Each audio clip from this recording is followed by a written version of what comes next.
আজকে আমাদের যুব সমাজ তাদেরকে আমি আহ্বান জানাচ্ছি, তারা এখানে এসে ওই চিঠি বক্সে জমা করুন।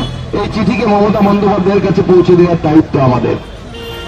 আর ভারতীয় জনতা পার্টি কি করতে চায়? ভারতীয় জনতা পার্টি আগামী দিনে পশ্চিমবঙ্গে ক্ষমতায় আসার পর আমরা একদিকে যেমন প্রতি বছর এসএসসি করব, এটা ভারতীয় জনতা পার্টির প্রতিশ্রুতি, এবং এই প্রতিশ্রুতি থেকে ভারতীয় জনতা পার্টি করবে না। সমস্ত চাকরির পরীক্ষাগুলো আমরা অনলাইন করব। অনলাইন করলে কি হয়? অনলাইন করলে সুবিধা হচ্ছে এটি, আমার মুখ্যমন্ত্রীও চাইলে পরে সেখানে কোন রকমের কারচুপি করতে পারবেন না। আজকে কেন্দ্র সরকারের সমস্ত পরীক্ষা অনলাইন হয়। কিছুদিন আগে রোজগার মেলাতে আমি উত্তরবঙ্গের জলপাইগুড়ি জেলার অন্তর্গত রাধামারি বিএসএফ ক্যাম্পে প্রায় 260 জনের হাতে চাকরির নিয়োগপত্র তুলে দিয়েছি রোজগার মেলার মাধ্যমে। যারা বিভিন্ন পরীক্ষা দিয়ে সেই চাকরি পেয়েছিলেন, কিছু বিহারের, কিছু ঝাড়খণ্ডের, কিছু বাংলার যুবক এবং যুবতী। প্রতি 2 মাস 3 মাস অন্তর আমরা এরকম 70,000 80,000 করে যুবকের হাতে, যুবক যুবতীর হাতে আমরা নিয়োগপত্র তুলে দিচ্ছি কেন্দ্রীয় চাকরি, কেন্দ্র সরকারের চাকরি।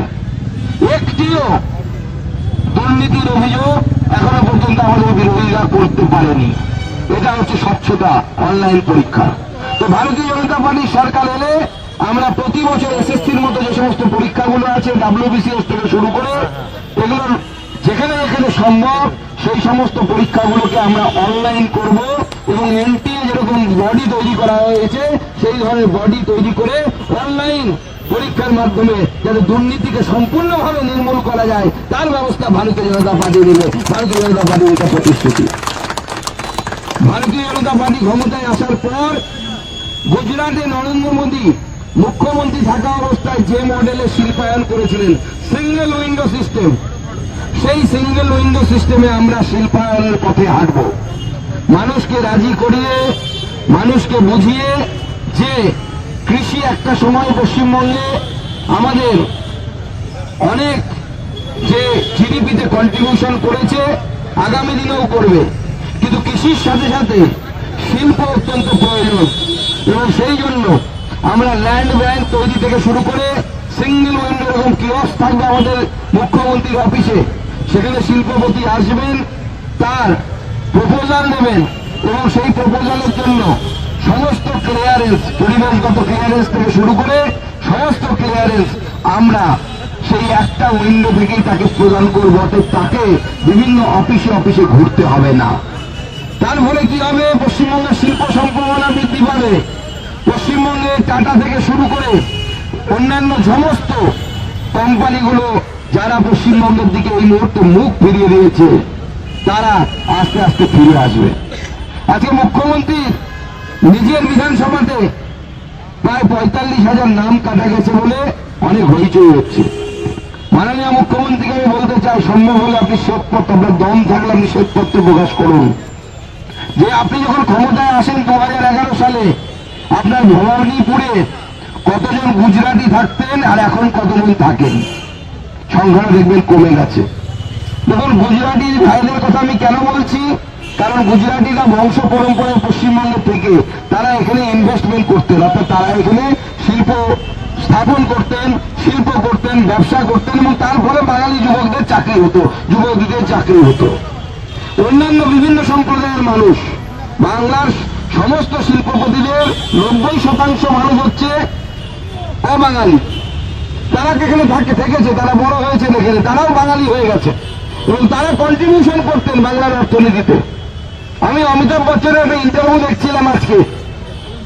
অমিতাভ বচ্চন যখন গ্র্যাজুয়েশন করে যখন বেকার হয়ে বসেছিলেন, তিনি 300 টাকা মাইনের চাকরি করতে এই কলকাতার বুকে এসেছিলেন। আজকে সেই কলকাতা থেকে, সেই বাংলা থেকে হাজার হাজার বেকার যুবক তারা অন্য রাজ্যে যাচ্ছে। অমিতাভ বচ্চনের রাজ্য উত্তরপ্রদেশে যাচ্ছে, অমিতাভ বচ্চন যেখানে থাকেন মহারাষ্ট্র, সেখানে যাচ্ছে। আজকে এই ভয়ঙ্কর পরিস্থিতি তৈরি হয়েছে পশ্চিমবঙ্গে, তাই দেয়ালে পিঠ থেকে গেছে। সাম্প্রদায়িকতাকে, সাম্প্রদায়িক শক্তির তোষণকে এমন জায়গায় মমতা বন্দ্যোপাধ্যায় নিয়ে গেছেন যে আজকে বেলডাঙার মতো জায়গাতে একজন মহিলা সাংবাদিকও সুরক্ষিত রাখতে পারছেন না, তার উপরে অ্যাটাক হয়ে যাচ্ছে। হরগোবিন্দ দাস, চন্দন দাস, তারাও তাদের জীবন বাঁচাতে পারেননি মুর্শিদাবাদের মতো জায়গায়। মাননীয় মুখ্যমন্ত্রী তিনি এই রাজনীতি করে ক্ষমতায় টিকে থাকবেন ভাবছেন। দেখুন মাননীয় মুখ্যমন্ত্রী, মন্দির মসজিদের রাজনীতি করে বেশি দিন ক্ষমতায় টিকে থাকা যায় না। আপনি জগন্নাথ মন্দির তৈরি করেছেন, আর শেষে শিলিগুড়িতে গিয়ে বলেছেন মহাকাল তৈরি করবেন। ওখানেই ঠিক হয়ে গেছে মহাকাল মানে আপনার কালের সময় এসে গেছে, আপনার কাল আসছে এবং সেটা রাজনৈতিক কাল। আপনার চলে যাওয়ার সময় হয়ে গেছে। ভারতীয় জনতা পার্টির সরকার 26-এ গঠন হবে এবং ভারতীয় জনতা পার্টির এই সরকার যুব সমাজকে আগামী দিনে যেন তাদের হাতে কাজ থাকে, কর্মসংস্থান হয়, পশ্চিমবঙ্গ যেন ভারতবর্ষের জিডিপিতে আরো বেশি করে কন্ট্রিবিউট করতে পারে, আবার আগের জায়গায় পৌঁছতে পারে। কমসে কম 10% অবদান পশ্চিমবঙ্গের থাকে যেন ভারতবর্ষের জিডিপিতে, সেই জায়গায় আমরা পশ্চিমবঙ্গকে নিয়ে যেতে চাই এবং সেটা একমাত্র ভারতীয় জনতা পার্টির সরকার করতে পারে। আমরা বিভিন্ন জায়গায় করে দেখিয়েছি। মধ্যপ্রদেশ বিমারু রাজ্য ছিল, এখন সেই মধ্যপ্রদেশ আর বিমারু রাজ্য নেই। আমরা উত্তরপ্রদেশে শিল্পায়ন করেছি, আমরা বিহারে শিল্পায়ন করছি, আমরা মহারাষ্ট্রে আমাদের শিল্প বাড়ছে এবং আজকে আগামী দিনে পশ্চিমবঙ্গের ভারতীয় জনতা পার্টির সরকারের নেতৃত্বে পশ্চিমবঙ্গের শিল্প বাড়বে। আমি যুব সমাজকে আহ্বান জানাবো যে আপনারা এগিয়ে আসুন এবং এগিয়ে এসে এই ক্যাম্পে আমাদের যে ইতিহাস তৈরি হয়েছে আপনাদের এই অভিযোগপত্র তাকে সাইন করুন এবং মাননীয় মুখ্যমন্ত্রীর কাছে পৌঁছুন, যাতে তার বাস্তবিকতার সাথে তার যোগাযোগ হতে পারে।